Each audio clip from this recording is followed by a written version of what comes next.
Hello and welcome to Ohio's Strategic Prevention Framework Partnerships for Success learning event titled Preview of the Evaluation Step in the Strategic Prevention Framework. This learning event is presented by Ohio's SPF PFS Evaluation Team, also referred to as OSET. My name is Laura Malazzo. I work at Ohio University and will be facilitating today's learning event. After today's session, project directors and coalition members should be able to understand the SPF evaluation step relative to the other steps in the planning framework. They should also be able to gain evaluation skills about both formative and summative evaluation. Finally, they should be able to apply the public value model to formative evaluation. As a quick review, here is SAMHSA's rendition of the Strategic Prevention Framework. The flower petal, as it is commonly called, depicts a public health model of intentional planning for achieving community-level change. This multi-stepped process can also be shown in a more linear form, as you will see on the next slide. In Ohio, we conceptualize the SPF steps in this way. This depiction allows local community leaders to deepen planning capacity. As you are well aware, at every step, you have been engaging in a data-driven process to plan and select interventions. Let's do a quick review of what you have accomplished thus far. In year one, you began in step one by establishing prevention data committees. You worked collaboratively at the local level to review outcomes data and select a problem of practice. Next, as you think back, you conducted interviews with key stakeholders and assessed your community's readiness to intervene on your identified problem of practice. You also considered your local community conditions and culture and began working to develop your community readiness around the selected problem of practice. These activities are all part of steps 2 and 3 of the SPF framework, along with cultural competency, which is an overriding component of the planning framework. In steps 4, 5, and 6, you have built substantial capacity as you identified your intervening variables relative to your local conditions, and you've developed strong theories of change and your theory of action. These are the what you will change and how you will change it components of your strategic plan maps. In step 7, you are now ready to begin implementing your strategies. You've selected interventions based on local conditions, and in most cases are working with other experts to help you carry out your strategies. You have also compiled sustainability plans to help you think through how to keep the efforts that you have begun moving forward and also consider the public value you are creating with your efforts. This brings us to step 7, called evaluation. In this step, you need to think through how you will monitor and assess your efforts. Although this step appears at the end of this linear depiction, it is actually something we have been working on from the very beginning. For example, we have been collecting the community outcome measures from year 1. In most cases with evaluation, you begin with that end in mind of knowing what you are trying to affect change on. That is, what is or are your desired long-term outcomes. In this way, the flower petal more accurately depicts the cyclical and interconnected nature of the 5 steps in the framework. along with the two overriding components of sustainability and cultural competence. Now, let's shift and begin discussing the evaluation phase in a little more detail. As I mentioned at the beginning, there are two forms of evaluation that are important to understand for this particular project. Let's talk about the summative type of evaluation first. This is the one on the right side. This type of evaluation will summarize the net results of all of the efforts that have been undertaken. You should be familiar with the community outcome measures, as I mentioned it a minute ago.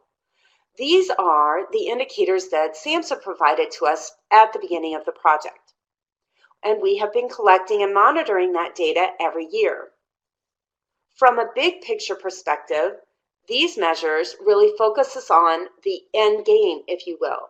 Are we moving the needle in the areas where we want to see change?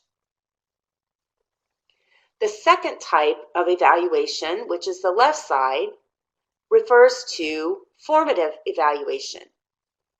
These types of measures help us to monitor if we're forming our efforts in a way that leads us or heads us in the desired direction. In the case of this initiative, the key formative measures from the community level instrument revise are the source of our formative evaluation. Another way to visually conceptualize the difference between formative and summative evaluation is to think of it like making soup.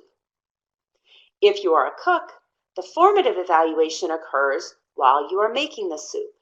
At this stage, you begin by selecting a recipe, prepping your ingredients. You follow the directions on the recipe by adding all of the ingredients to the pot, and then begin cooking them. Along the way, you actually are checking to make sure your soup recipe is coming together. You might tweak things a little bit by tasting it, adding salt, lowering the burner to cook it more slowly as examples. The key takeaway here is that you are forming your outcome. You monitor and make mid-course corrections to ensure you are reaching your desired results. On the summative side, you can view this as the net result of all your efforts. In our soup example here, you have the outcome of the guests who will eat the soup that you have made and determine how it tastes. Now I want to move into talking about why evaluate and the purpose or value of evaluation. Dr. Raffel has shared this image with you before, and it is based off of Mark Moore's public value model and sometimes referred to as the strategic triangle.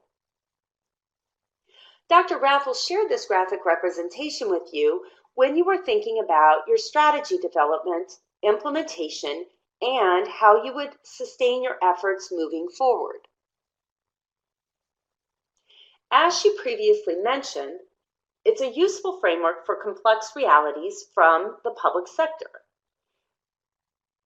As a reminder, it is rare to see all of these components in perfect alignment, but good to reference and remember that we are trying to seek some degree of balance among these elements.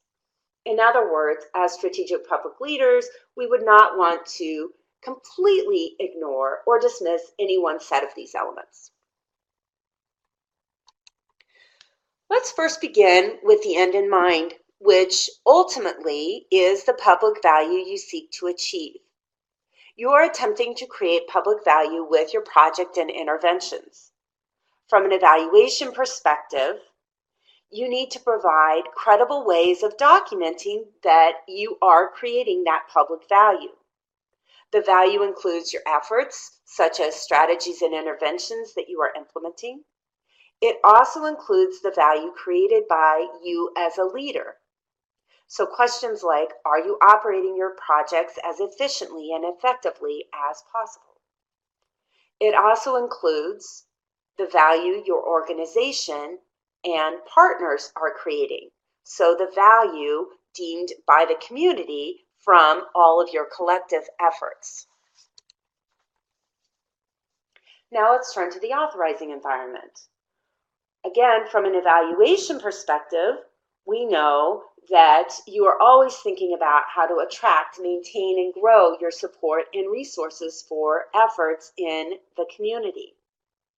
There are all kinds of people and organizations who grant authority to do the good work in local communities.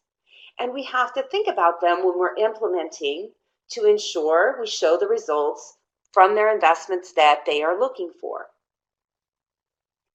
I will say that some of the formative evaluation questions you will see may seem nitpicky or asking for what seems like a level of nuance that is unnecessary or seemingly irrelevant for your community or your intervention. But we need to remember a few things. First, the project is part of a national initiative. SAMHSA is going to roll up all of the local efforts to present cumulative information about what is being implemented. Likewise, the goal of formative data here is really to help you monitor your implementation efforts for effectiveness.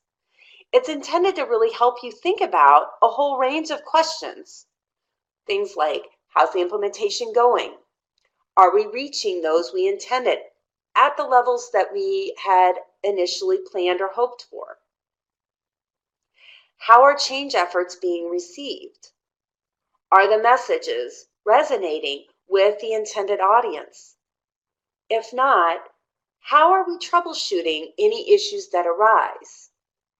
Are we willing and able to make some mid-course corrections? The third component of the public value model is operational capacity. With this perspective, we must consider the operational and administrative feasibility of our interventions along with the corresponding evaluation. As you will remember, Dr. Raffel discussed producing operational value in 3 ways. We can make it ourselves, which is our internal capacity. We can buy it or contract for it, which is our external capacity. Or third, we can co-produce it, which is that we work with partners in a collaborative manner. With evaluation, we want to think about the operational capacity we have for documenting the value being created from our efforts. In assessing your evaluation capacity, you want to think about first your internal resources. These are the people, anyone on your immediate project team or subcommittees, such as the Prevention Data Committee or other coalition members, and how they could be of assistance with the evaluation efforts. External resources are those you would issue a contract for and may include people or organizations like media companies if you're doing a media campaign, health educators or teachers if you're doing a prevention education program, and other consultants. Partners or co-producers in evaluation for this project include OSET and OCAN, who could provide training and technical assistance with your evaluation efforts. Now I will talk about some of the immediate next steps. From a formative evaluation, the training materials will be posted on the SPF PFS website over the next couple of weeks. They will include this overview webinar, a variety of tools, resources, and on-demand webinars, and they will be organized by the CSAP strategies. Once you receive a link to the evaluation guidance, you will then start to collect your evaluation data. In addition, remember that your local OSET evaluator and or OCAM coach will be in touch with you to provide additional technical assistance, and you should feel free to reach out to them. This concludes today's learning event.